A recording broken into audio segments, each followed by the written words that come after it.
To deliver a genuine, authentic read in the booth, which is literally what every audition script you'll ever see asks for, you've got to be genuine and authentic to who you are. And that is often easier said than done, as it seems that most of us have the ability to get in our own way more often than not. My guest today is someone who has been helping voice actors get out of their heads and, dare I say, get into their hearts for many years using his TrueTell technique to help us find our true voice. Welcome to the show, Dave Walsh. That's so lovely. Thank you, Marc. Thank you. I put a little effort into that, eh? Dude, I put a little effort into that. I see it, and every verb was conjugated correctly. I'm assuming everything was spelled right. I make no promises about that, but what I really want to know was, did it sound genuine and authentic enough? It did.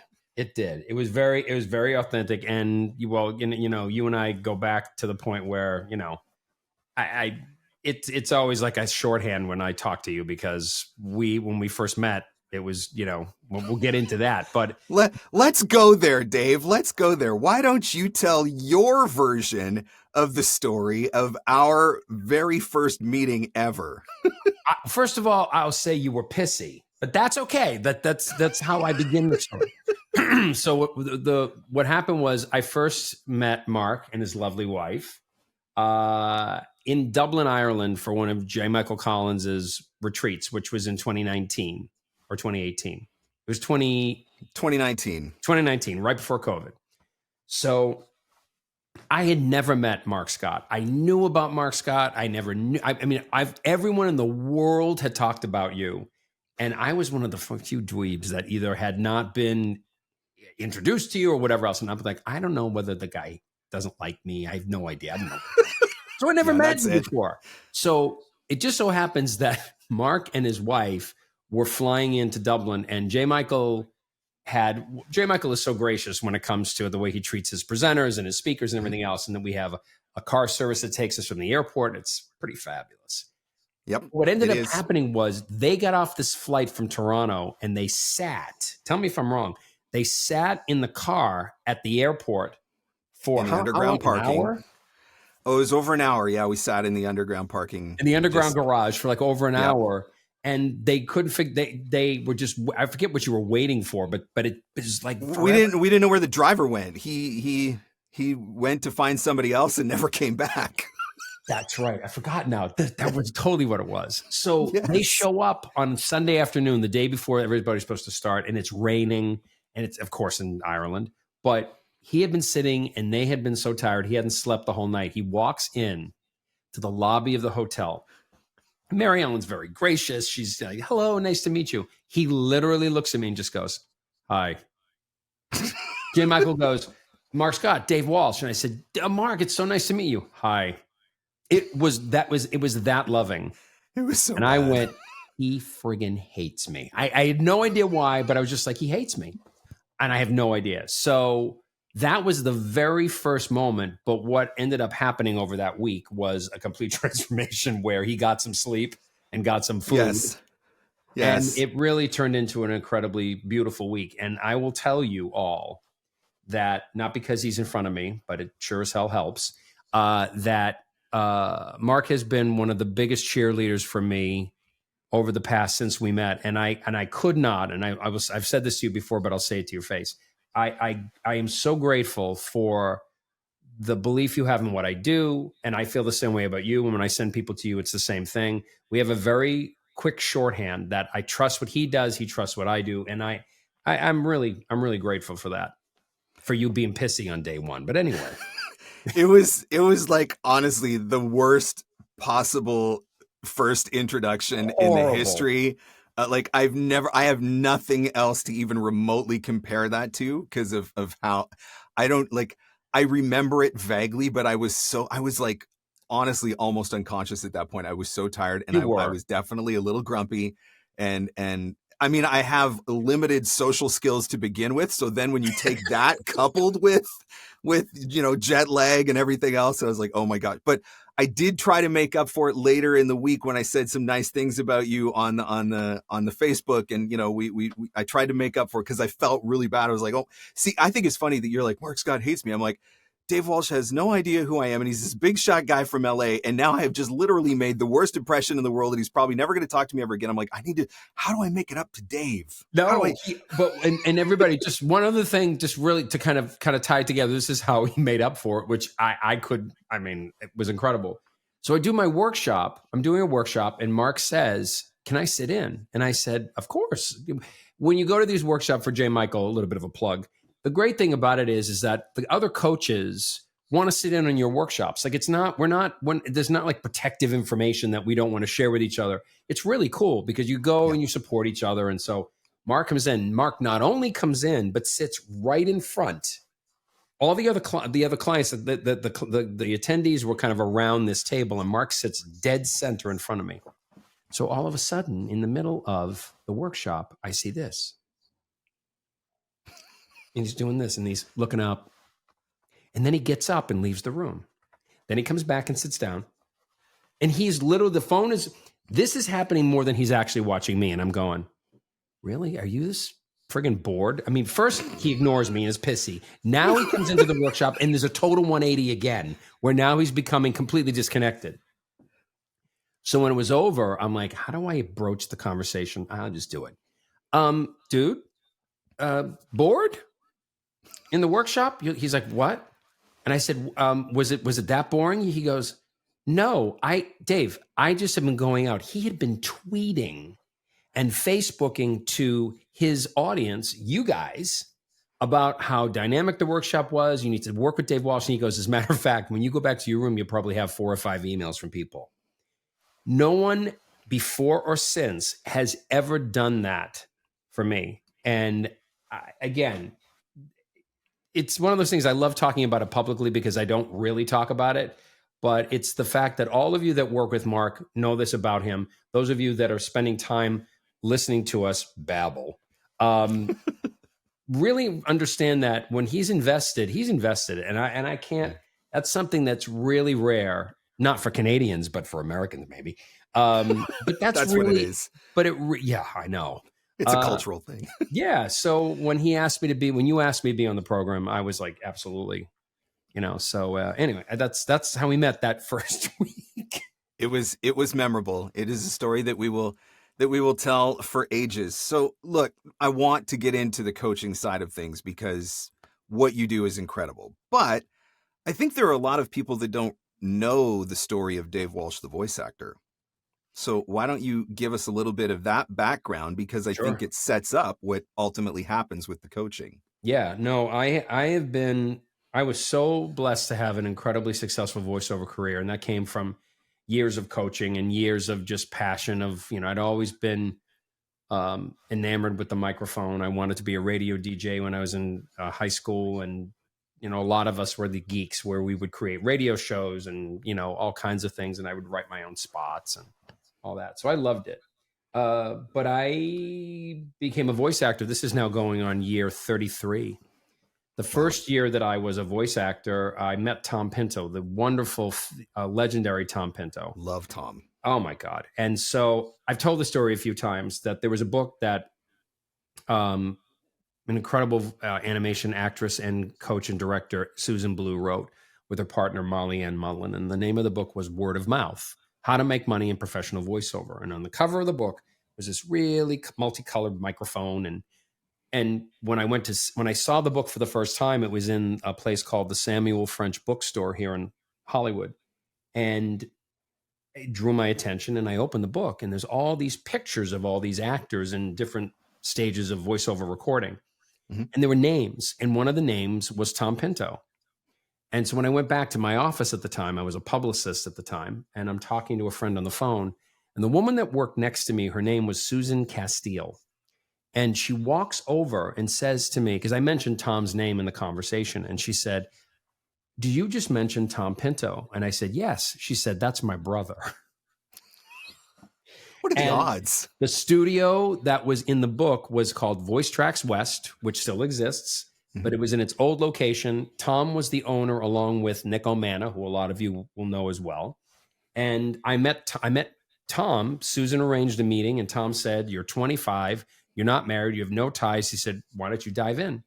So Tom and Nick were basically my godfathers. These were the two guys Wow. that really got me into the world of voiceover. And so even to this day, when I see Tom and I see Nick, it's just, I just have that ultimate respect for them. Yeah. But the career I had was really, really varied. I worked in promo and commercial and e-learning and trailer and affiliate. There was just in animation and video games. It was such a varied career. But at the height of it, I lost my voice. It completely one day just started to fade away. It just, I couldn't tell why. And it had created, and I say these things not to be egotistical, a very lucrative career. Yep. I mean, very. And so when you're kind of caught in that world of, wow, this is really possible. You're able to actually create a career this successful. And all of a sudden it just started to unravel for whatever reason. I couldn't figure out why my voice was weak. I couldn't project it. And I found out I was diagnosed with a disorder called spasmodic dysphonia. Some of you may have heard of it. It's the medical term for the strangled voice syndrome. So I was told it was a neurological disorder, which it wasn't. And they said the only treatment for this was putting Botox into my vocal cords, because they believed, because my cords were spasming, that if you put Botox in the cords, like if you put it into the forehead, your muscles freeze. Right. Which gives a nice smooth texture, but also to your cords. Any of you that know the physiology of vocal cords, that they move like this, right?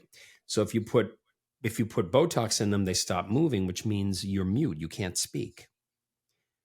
That doesn't exactly bode well for a voiceover career. It's not exactly the diagnosis and treatment that we're looking for here. We don't like that, no. So I said, I'm not doing that, and found the only doctor in the world that didn't treat this with Botox. He was based here in West Los Angeles, and his belief was that we all have what's called a vocal identity, that we walk around as an entrepreneur, as a father, a husband, a CEO. It doesn't matter what aspect of life we're talking about, but we chameleonize our voices based on those relationships.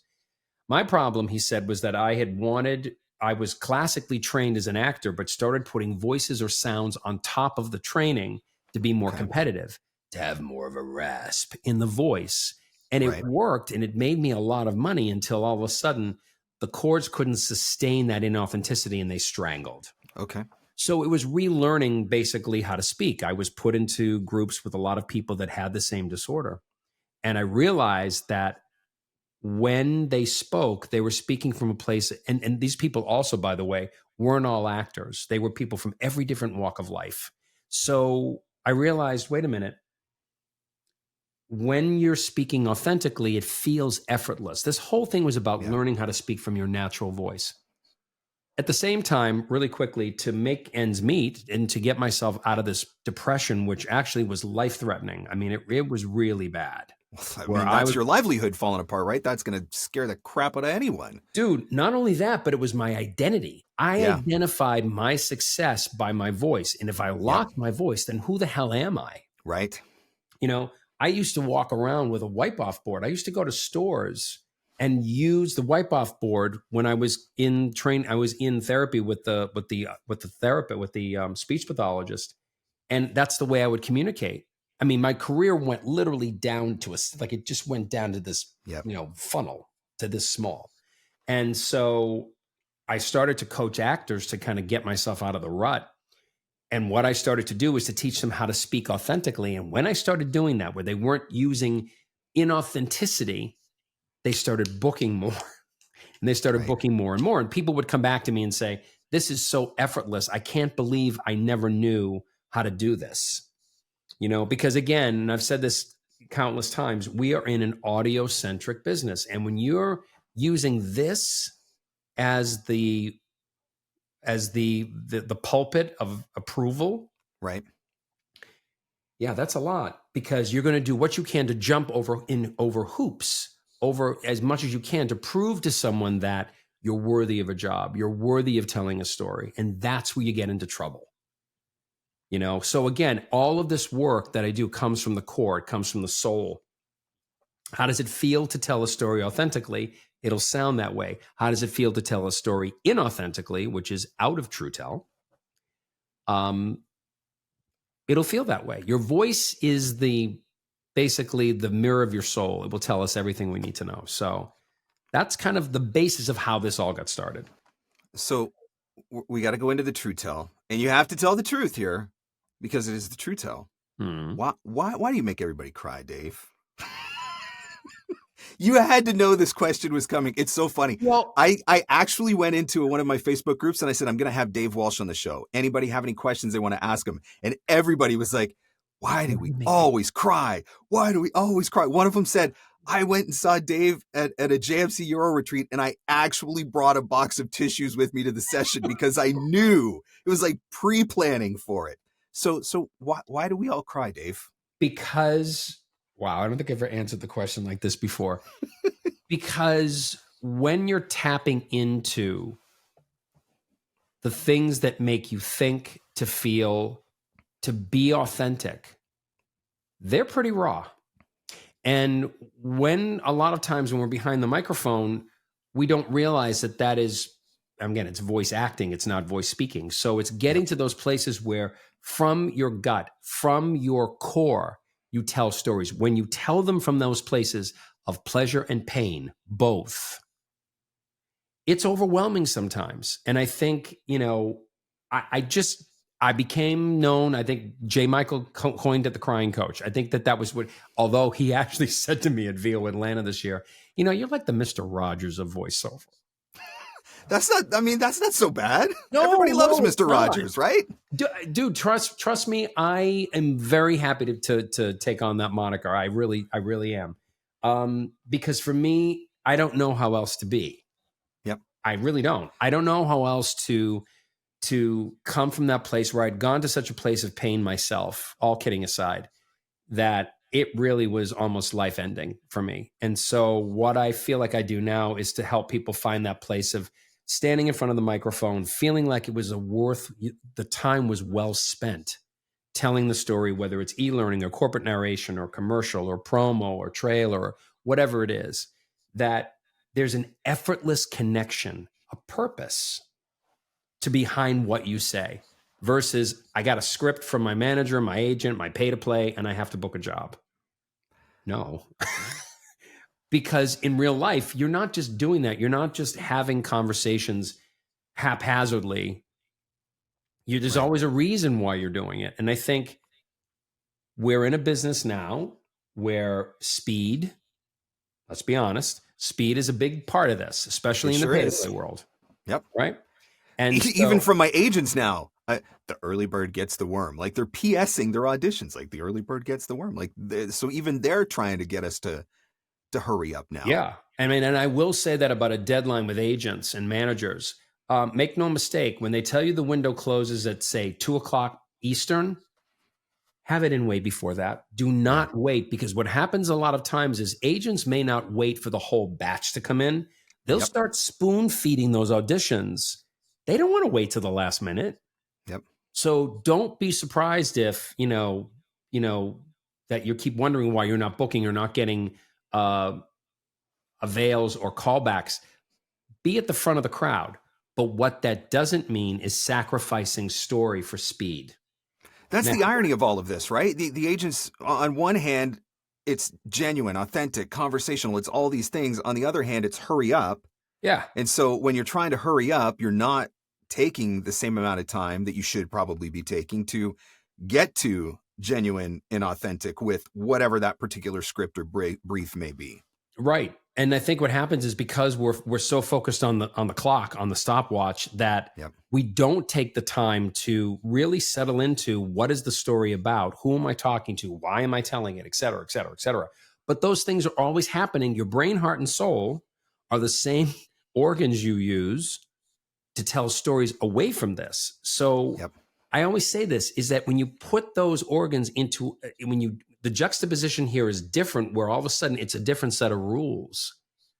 But that's not how the human body, A, responds. B, human beings by nature hear truth and hear lack of truth. They're going to hear in 2 seconds if you're connected to the story you're telling. That's why we always use a 3 to 4 second rule when it comes to auditions. They're moving on after 4 seconds.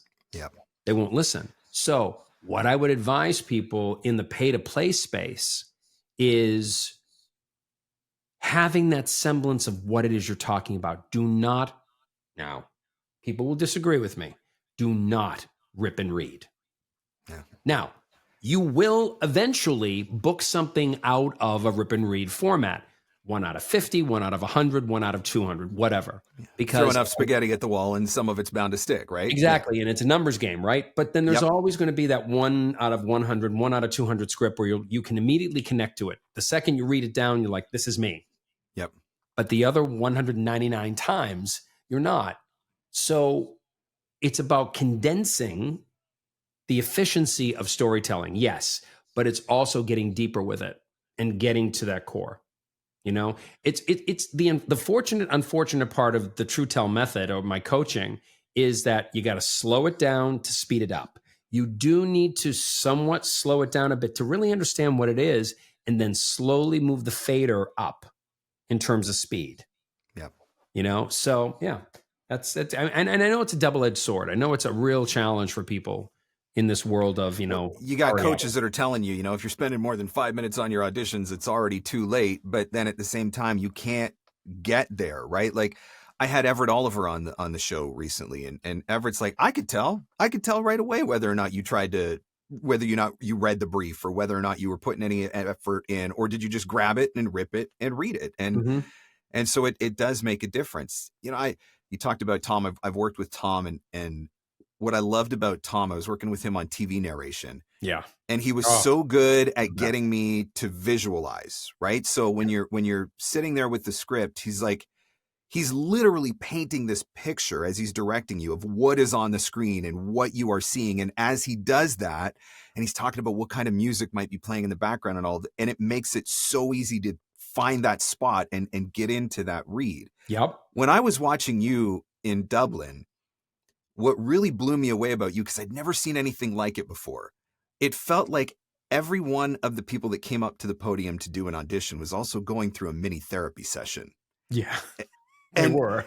And Everett and I joked about this when we talked. I'm like, why is it that we all need therapy? But I think the reality is that we all need therapy. But as you were going through that with people, and you just have this uncanny ability to peer directly into our souls, and like instantly, like these are not people that these are people that you're seeing for the first time coming into a session, but you just look right through them, and then you would take them to this place, and then they would cry, and then the difference between the first read and the second read over the span of 5 minutes was like completely night and day. Yeah. Where does that come from? Where does that ability to see us come from, and to get out of us what we don't even know is there? I think, wow. I think it's a combination of a lot of things. I think part of it is I come from a family of teachers, and my dad was an elementary school principal and a teacher before that for over 30 to almost 40 years. And I've always had an incredible affinity for teachers and an ultimate respect for teachers. Mm-hmm. And so that ability to connect with students, that patience, that compassion, that desire for them to succeed, it's kind of at the foundation of it. So I've always had that, but didn't realize I wanted to teach as much as I did once I got sick. And it made it easier. The other thing is that it is all about, I will say that I had an incredible amount of training from Maurice Tobias. Maurice Tobias is a wonderful coach. She calls herself the voice whisperer. That's Maurice's background. And so there was an enormous journey that I took as a human being in terms of my relationship to the work that I did. Then getting sick on top of it, there was a whole kind of dark night of the soul, as I've described. When I came out the other side, it was figuring out my own purpose of what I was meant to do.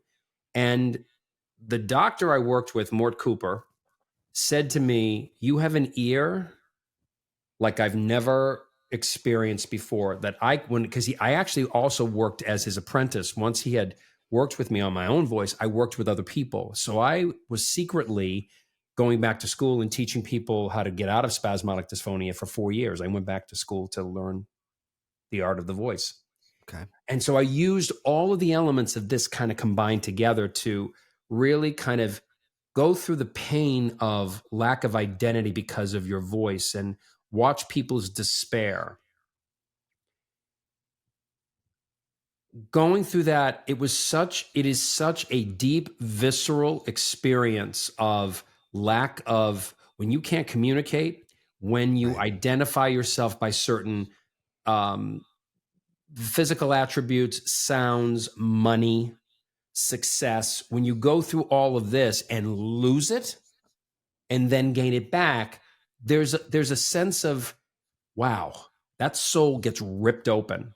So what I started to realize was, as people would come to me and we'd start working on copy authentically, I would find the connection, as I had found for myself, of connections to thoughts, beliefs, etc., insecurities, inabilities, blockages, challenges. All of those things started to become the foundation of my own coaching.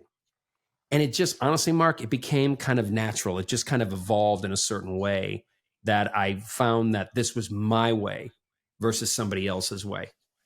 And that's kind of how the method was formed. Is the whole authenticity, authentic, genuine, conversational, is it a style or is it a mindset? It is,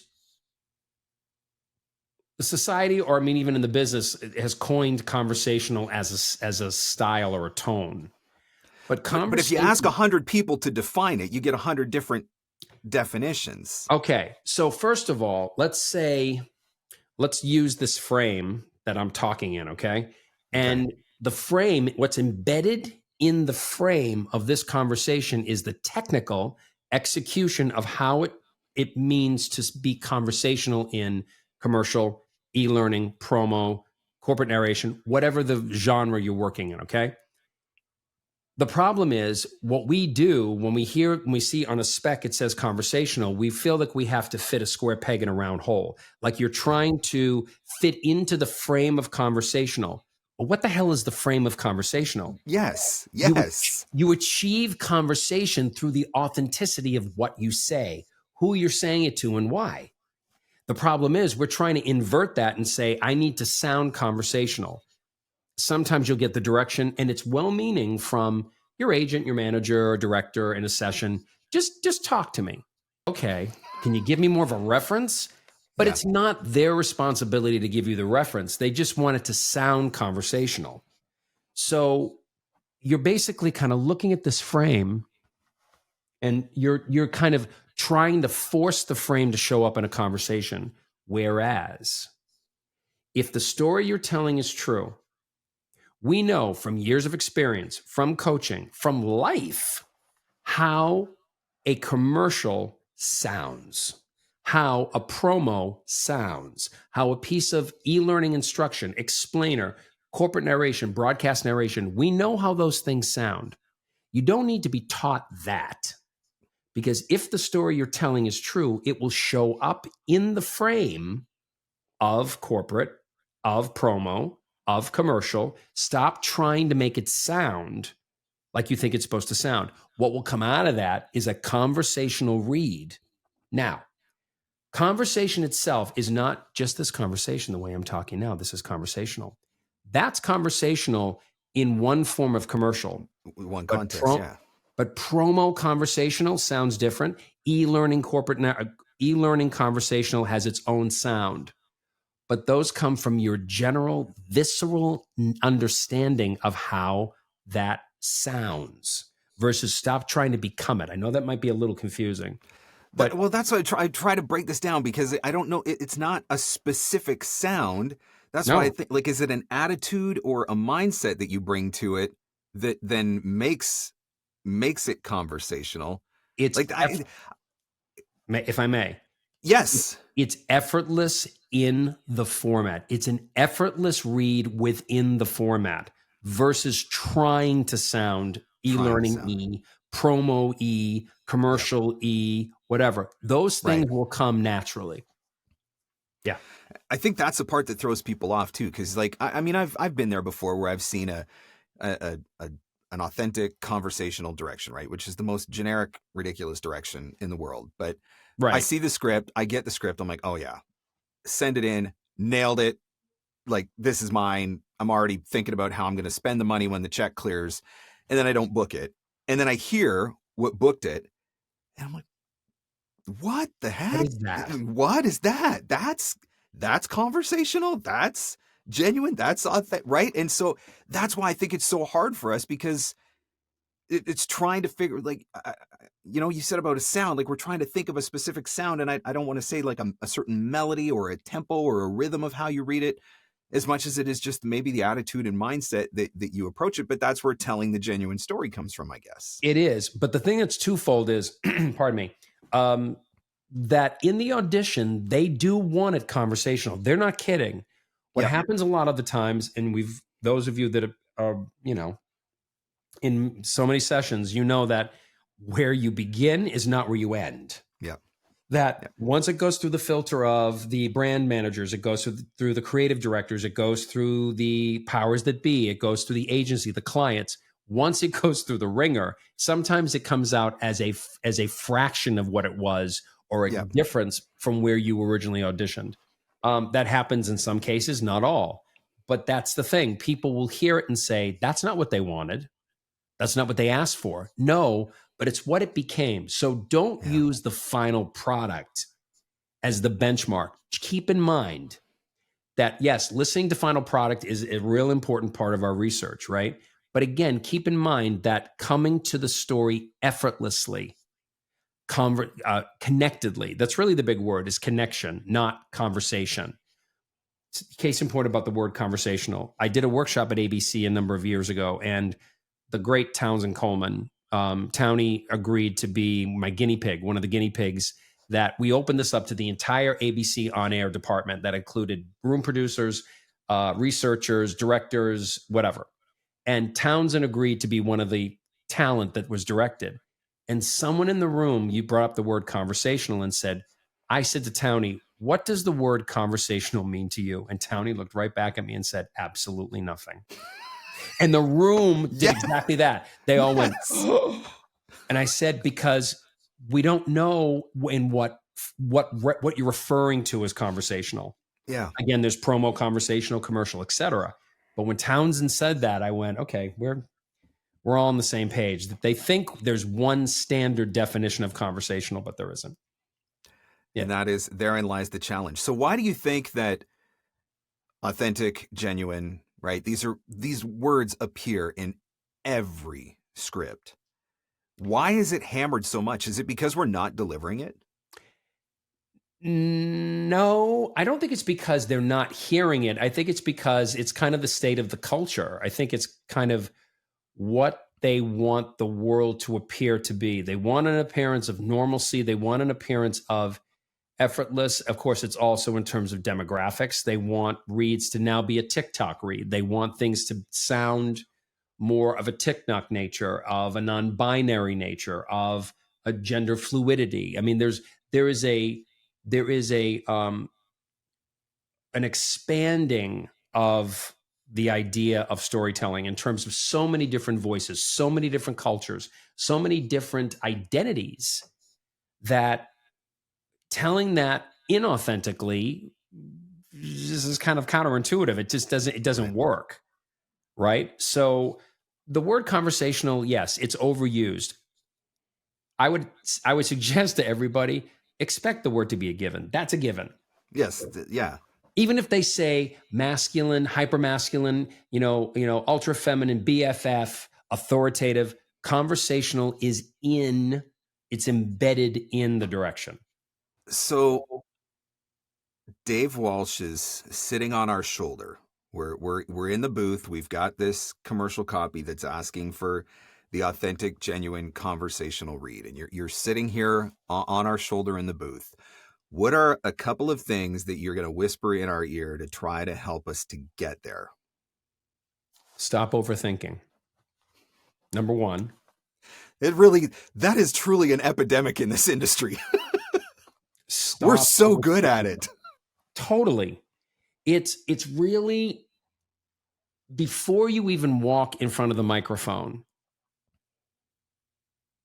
it's really understanding what you're talking about, having done your research, even if it's only a couple of seconds, flipping on Google on your phone, whatever it is, even if you only have a minute, find some touchstone that when you hit the microphone, there's a sense of understanding.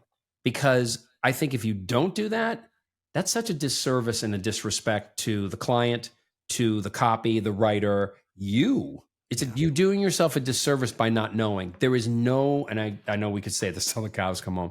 There is no not knowing anymore. There just isn't. There's too much information available. Particularly for e-learning and corporate narration, is that these companies that hire us, we've got mission statements. We've got, there's so much on their websites that we can garner information about.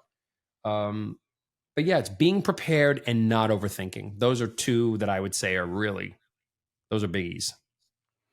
That is, I can't even tell you how many times a day. Probably if I do 8 coaching sessions with voice actors in a day, in 6 or 7 of them, I say at some point, stop overthinking. Like, it's just right. So that's not just in the booth. That's Right. in your marketing. It's in your social media. It's in your client interactions. It just seems to be something that we do pretty impressively across the board, but it definitely gets in the way more often than not. Well, let me ask you a question. Let me flip this interview. No. For you as a coach, Don't make me cry, Dave. I don't have any tissues in the booth. He'll run, by the way. He'll just run out of the room and it'll just shut it down. Everybody. Just shut it down. And what would you say for you is probably one of the biggest repetitive issues you hear coming from clients, from coaching clients? What's one of the most repetitive issues you feel like keeps coming up? Everything comes back to confidence. In some capacity, in some form, I think it all ties back to confidence. And that may not specifically be the way that they see it, but that's how I see it on the outside looking in. It ties back to confidence. If you're afraid to do your marketing because you're afraid that they're not going to respond well, or that they're going to annoy you. Well, to me, that says we've got a confidence problem. You're not confident in your offering, or you're not confident in what you deliver. You're not confident in your product or your service in the booth, or, right. I can't do social media because I'm not that interesting. Well, maybe you're not confident in yourself and just what you have to offer as a human and as a personality. And so I think more often than not, it seems to stem back to confidence. Yeah, I would say that's it. And I think that in the lack of the confidence is coming from not knowing. It goes back to, a couple things. One is, and this is where that therapy comes. Here we go. Here we go. How do you feel about yourself as a person? How do you feel about your voice? There are people that have actually said to me in sessions, I really don't like the sound of my own voice. Now, corporate clients have said that to me, but voiceover clients, when they're in front of a microphone and tell me that they really don't like the sound of their voice, oh, there's so much work there. Totally focusing on the wrong thing at that point too, right? Totally. Yeah. What is the value? And this works with confidence. What's the value of what I do? What's the value of myself as a performer? What am I bringing to the table? What's the purpose behind the microphone? Because as I say to people all the time, being a voice actor is a total gift. It is an amazing opportunity to empower people, to inspire them. This is where the crying starts. This is where the Kleenex comes in. But it's when I say these things to each client, it's really true. And that moves people, because maybe sometimes they really do feel down on themselves. Really, they may feel that their voice isn't effective. Right. That I'm going through the motions and hopefully I'll hit a job, and but when you connect to it, because beyond a shadow of a doubt that voice, your read, is the read, and the read for you, by the way, I don't mean the read for the client. I mean the read that for you is the most connected way you can tell that story. And you send the email, you send the MP3, walk away, move on. It's the confidence to walk away from this, to feel like can't get any better than that. Yep. And one last thing, I'm not asking you to shoot for perfection. That's not what this is. This is about the effortless connection to what you're talking about and saying, okay. And that takes time. At the end of the day, it's all so subjective anyway, that the best thing that you can do is just do the best that you can do, because to the person that's listening to the 100 or 500 or 1,000 auditions that were submitted, it's all completely subjective. Even how the directions that they gave get interpreted is Totally right. So if you're actually trying to nail it, like, I don't think you can get in their head, right?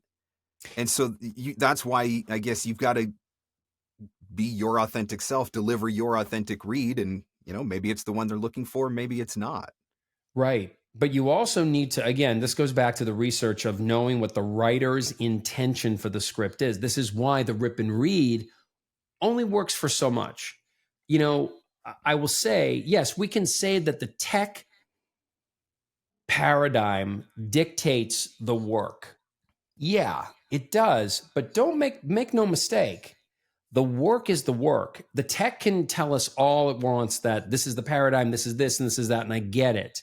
But the truth is that if you're working in multiple streams of work, and this includes self-marketing, this goes back to what you do and what you teach every day, is that how are you then marketing yourself? If you live in a pay-to-play paradigm, yes, it is a time-compressed world. Yeah.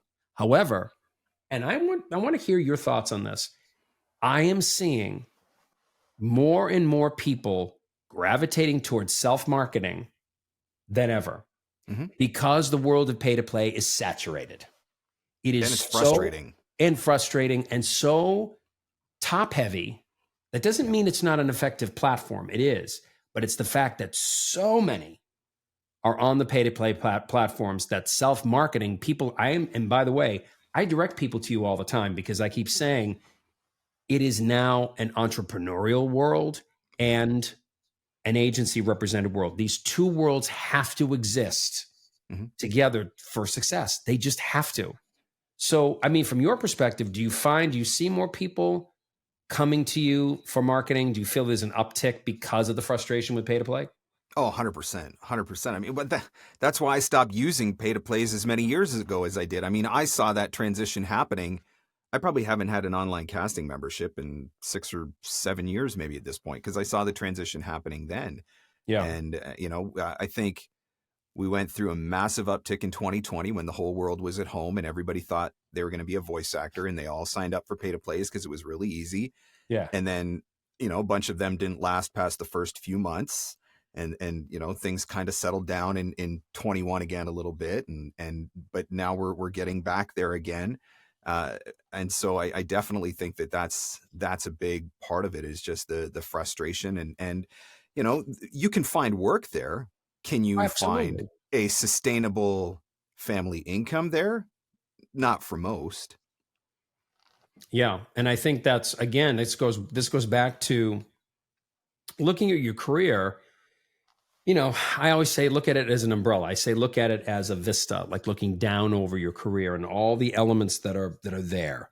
Your pay to play side, your self-marketing side, your agency or managerial representatives, if you have them, all of the elements that are available to you or that you use. It's not one over the other. It's the fact that you are in control. Sounds cliche, but you're master of your own domain. Yep. You're really running the show. For the first time in history, you are absolutely in the driver's seat. Yep. And that comes with it comes a lot of responsibility, working with people like yourself, whether you're talking about marketing, you and Ann Ganguza, and people that really are coming from the business side of the business and really giving us, people like Jonathan Tilley and, Tracy Lindley. And there's so many people that are kind of coming in now and offering this side that has never been there before. And that's indicative of people wanting self-marketing to be a huge part of their career. Yeah, for sure. Yeah. So I think we've pretty much beaten the genuine, authentic horse, but I'm curious, is there anything else that you see trending?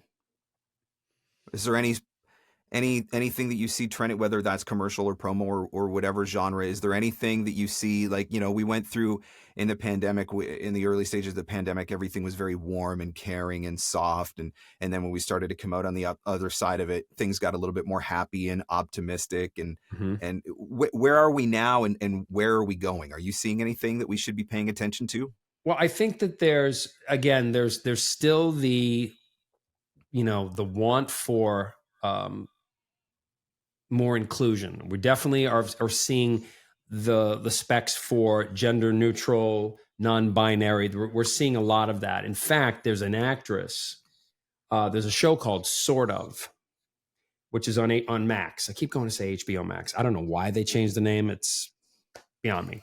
But anyway, the show called Sort of, and there's a trans character. It's a show with a trans lead, and the trans lead has a sidekick, a person that they're dating, and this trans woman has the most in fact, I need to do more research because I should have been more prepared, but I want to research her because if in fact she's not a voice actor, she should be. There is such an amazing authenticity to that person's delivery that I find myself excited. Like I was really excited to research her because she needs to be part of this side of the business.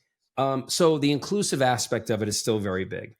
When it comes to promo, more and more once the strike ends, there's such a conversation about episodics for streaming platforms that's becoming much more prevalent. I'm seeing that with a lot more promo. For the networks, the broadcast networks are being basically, it's down to tags. I mean, it's down to really, particularly with CBS. CBS is really down to a lot of tags. ABC, some of their spots have no voiceover on them at all. Yep. So promo is going through a metamorphosis where it's trying to kind of figure out where it's going.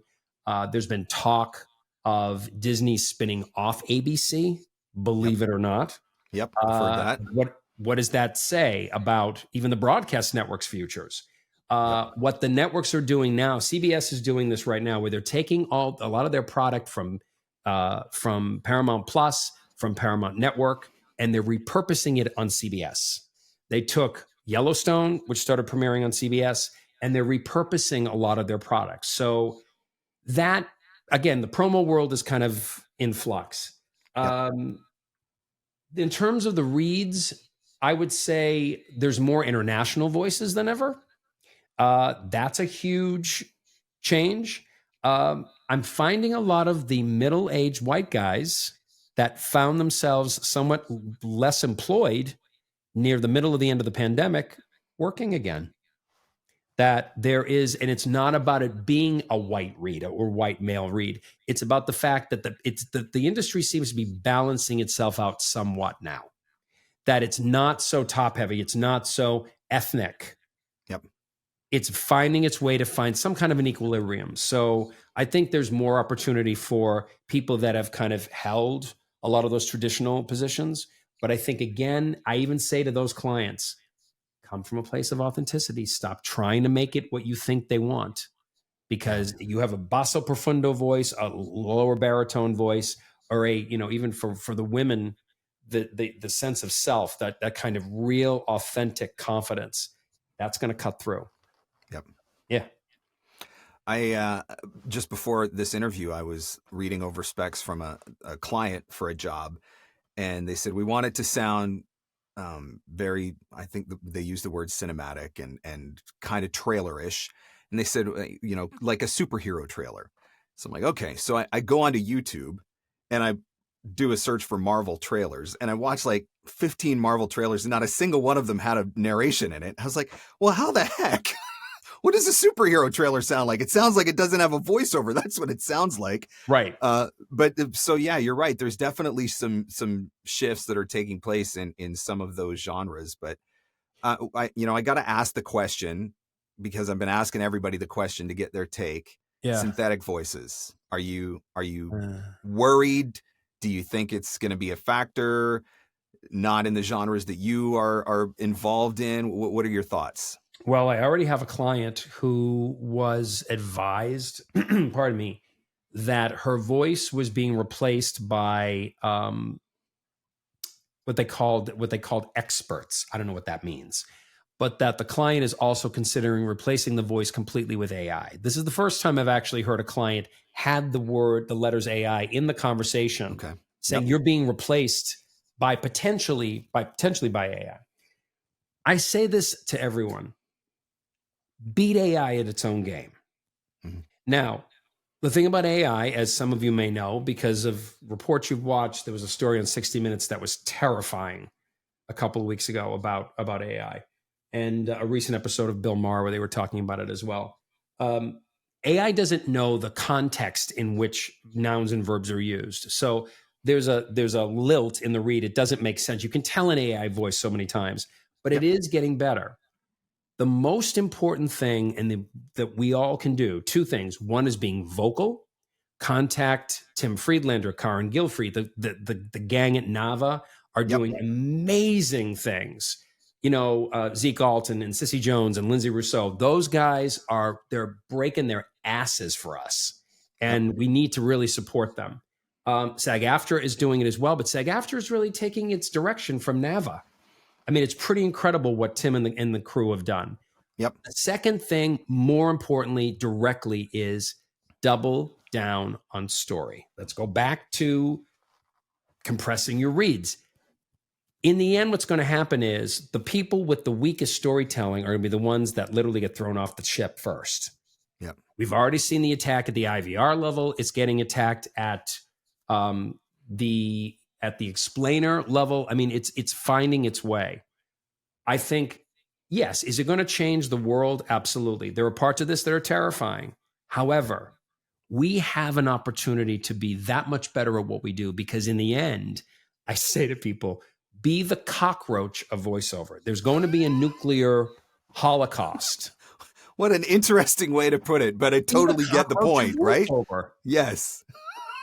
I haven't heard that one before. I know this is why I don't get invited to dinners. It's why I'm single. You should trademark that. You can build a whole brand around that. Totally. The cockroach of voiceover with Dave Walsh, coming to VO Atlanta 2024. Totally.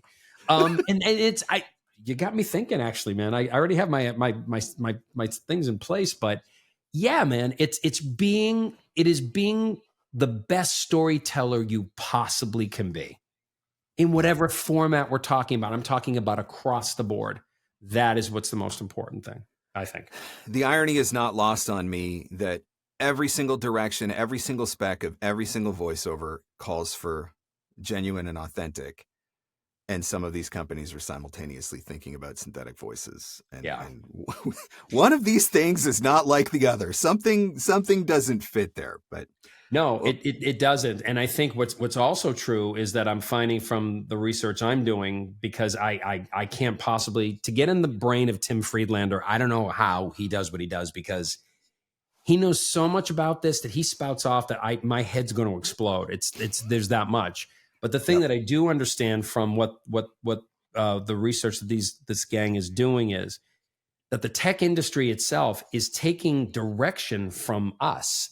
They don't know how to value it. They don't know how to price it. This is a complete unknown to them, and they're asking.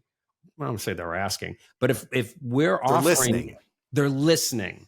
They're listening, and so this is why I say our voices are so important right now. So I really implore people, please do not stick your head in the sand on this one, because that's the one thing I've been saying all along, right? Is if we stick our head in the sand, then this whole thing evolves without our input. And that is not a place where I want to be. I would rather be a part of the conversation while it is being shaped and we're figuring some of this stuff out. And I am grateful to have an organization like Nava who is speaking so strongly and so loudly and so intelligently right now too, right? They're not just out there. It's not a pitchfork mob that's coming after it. It's let's participate in the conversation in a productive way. And I think that's going to have a big impact. I think so too. I really do. Absolutely. So I have said this about you before, and I don't say this about too many coaches. I have said this about you before, that I think that every voice actor should do at least one session with Dave Walsh, because I think that we all need to have you peer into our soul and help us figure out what's going on there so that we can get that out of the way, start delivering better reads. Let's talk a little bit about if somebody wants to coach with you. What does that process look like? How do they make that happen? It's easy. The best thing you can do is to reach out to me through my website, which is Walsh, WALSH, voiceovercoaching.com. It used to be Walsh VO. But the problem was the letters VO. When I would say that to somebody, they would say V. I'm like, yes, as in voiceover. So I just spelled it out to make sure it just said Walsh Voiceover Coaching. Can't mess it up now. Yep. Right. And then my email is dave@walshvoiceovercoaching.com. And you could just reach out to me that way. It's really simple. I'm also on Instagram, Walsh Voiceover Coaching, and Facebook as well, and Twitter.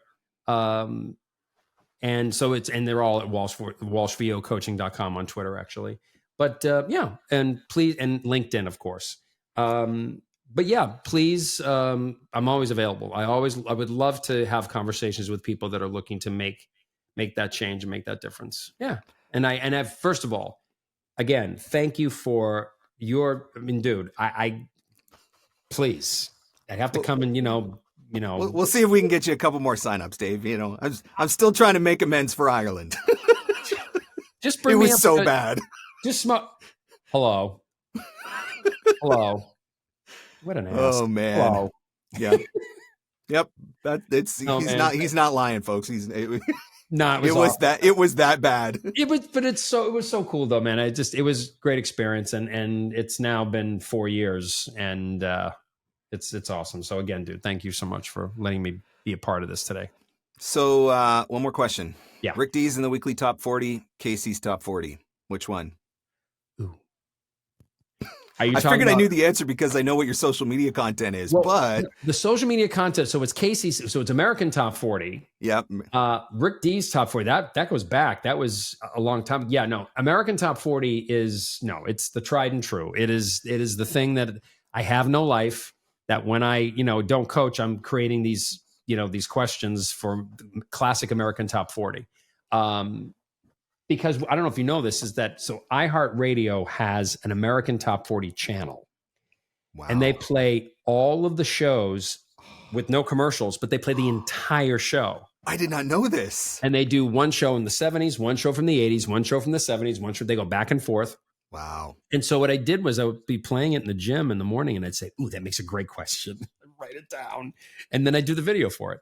But what I found was people liked it. People were, people that are of a certain age and are just love music, take part in it. I haven't done it in a while, but I need to get back to it. So, there's an expectation there now. Thanks. See, Casey Kasem was like literally my hero when I was a kid. I thought he did the countdown and I was like, okay, this guy works 4 hours a week. That is my dream job. I think I can handle 4 hours a week.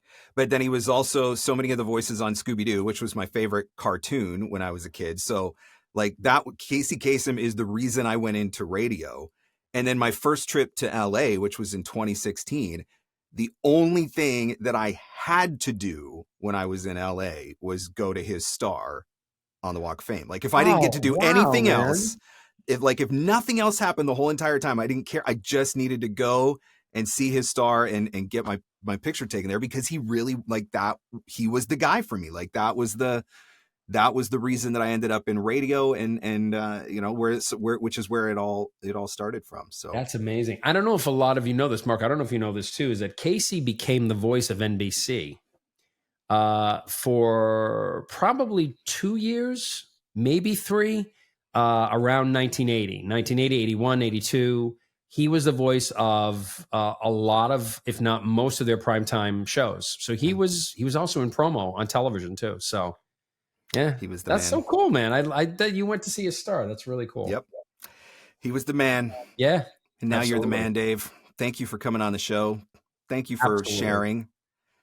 My buddy, my pleasure. I just again, I thank you for all this, and one of the things I also want to kind of also mention because I know it's coming up is the 12 days of 12 voiceover gifts of Christmas, 12 voiceover days of Christmas, yep. Which I find to be one of the most amazing and such a sweet thing to do for the industry every year.